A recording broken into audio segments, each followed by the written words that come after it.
তেওঁৰ লগত আমাৰ কোনো সম্পৰ্ক নাই তেতিয়াতো আমি সবৰ কথা ক'ব লাগিব বিজেপি RSS বিশ্ব হিন্দু পৰিষদ বজৰং দল তেওঁলোকৰ সাইন্টিষ্ট সকলৰ ওপৰত ক'ব লাগিব মন্ত্ৰী বিধায়ক সবৰ ওপৰত ক'ব লাগিব 2026 আপোনাৰ নিৰ্বাচন আমাৰ দেখি থকাৰ পোষকতা কৰিছে আমিতো সদায় কংগ্ৰেছ দলৰ স্থিতিটো স্পষ্ট আমি এজনো বাংলাদেশী নিবিচাৰোঁ আৰু আমিতো জানিবলৈ বিচাৰোঁ যে এইখিনি যে উচ্ছেদ কৰিলে কিমান বাংলাদেশী দেখা পালে কিমান বাংলাদেশীক ধৰিলে এইখিনি যে উচ্ছেদ কৰিছে সন্দেহযুক্ত কৰিছে ঠিক আছে যদি সন্দেহ আছে তো আপোনালোকে তদন্ত কৰক নে অজীৱন তেওঁলোকে সন্দেহযুক্ত হৈ থাকিব যদি সন্দেহযুক্ত আছে তো তদন্ত কৰি এসপ্তাহ ভিতৰত আপোনালোকে প্ৰমাণ দিয়ক যে ভাৰতীয় নে বিদেশী হ'লে আপোনালোকে বৰ্ডাৰলৈ লৈ যাওক তেওঁলোকে সেইটো নকৰিব মানে 10 বছৰ হৈ গ'ল এতিয়াও সন্দেহযুক্ত হৈ আছে তো 10 বছৰ কি কৰি আছিল এতিয়াতো 1.5 মাহ এভিকশ্যন চলাই আছে এতিয়াও সন্দেহযুক্ত কিমান দিনলৈকে সন্দেহযুক্ত হৈ থাকিব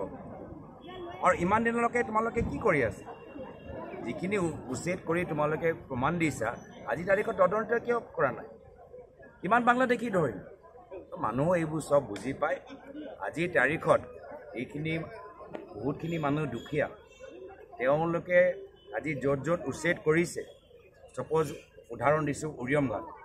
উৰিয়াম ঘাটত যদি বাবা ৰামদেৱে হিমন্ত বিশ্ব শৰ্মা ডাঙৰীয়া ফোন কৰে যে মই তাত পাম অইল প্লান্টেশ্যন কৰিবলৈ বিচাৰোঁ লগে লগে গোটেই উৰিয়াম ঘাট পতাঞ্জলিক দি দিব যদি তোমাৰ ক'ত হৈছে নাবচীয়া ফুকনাহাটত যদি আদানীয়ে ফোন কৰি কয় যে মোক ইয়াত এটা সোলাৰ প্ৰজেক্ট লাগে হিমন্ত বিশ্ব শৰ্মা ডাঙৰীয়া দৌৰি গোটেইখিনি আদানীক দি দিব তো সেইকাৰণে এইখিনি মানুহ দুখীয়া চৰকাৰে যদি ভাৰতীয় নাগৰিক হিচাপে তেওঁলোকক পুনঃস্থাপনৰ এটা ব্যৱস্থা হাতত ল'ব লাগে কিন্তু এইখন চৰকাৰ আদানী আম্বানী পিছত নিজৰ পৰিবাৰৰ নামত বাগান খোলা ৰিজৰ্ট খোলা তাৰ পৰা তেওঁলোকে অলপ সময় পালেহে দুখীয়া মানুহক পুনঃস্থাপন কৰিব তাৰ পৰা সময় পালেহে তেওঁলোকে সন্দেহযুক্ত নাগৰিকৰ ভিতৰত সঁচাকৈ বাস্তৱ বাংলাদেশী কোন ধৰিব সময় ক'ত আছে মুখ্যমন্ত্ৰীক মই শুভেচ্ছা জনালোঁ পুনৰবাৰ তেওঁ কৰৰপতি মুখ্যমন্ত্ৰী হিচাপে প্ৰমাণ হ'ল 17 কোটি হ'ব তেওঁ কৈছিল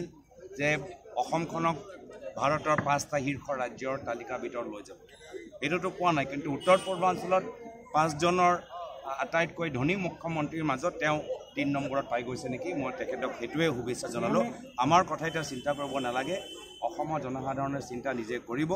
আগন্তুক নিৰ্বাচনত অসমৰ জনসাধাৰণে তেখেতক বিদায় দি ৰাইজে নিজৰ নেতৃত্ব ল'ব কংগ্ৰেছে ৰাইজক সহায় কৰিব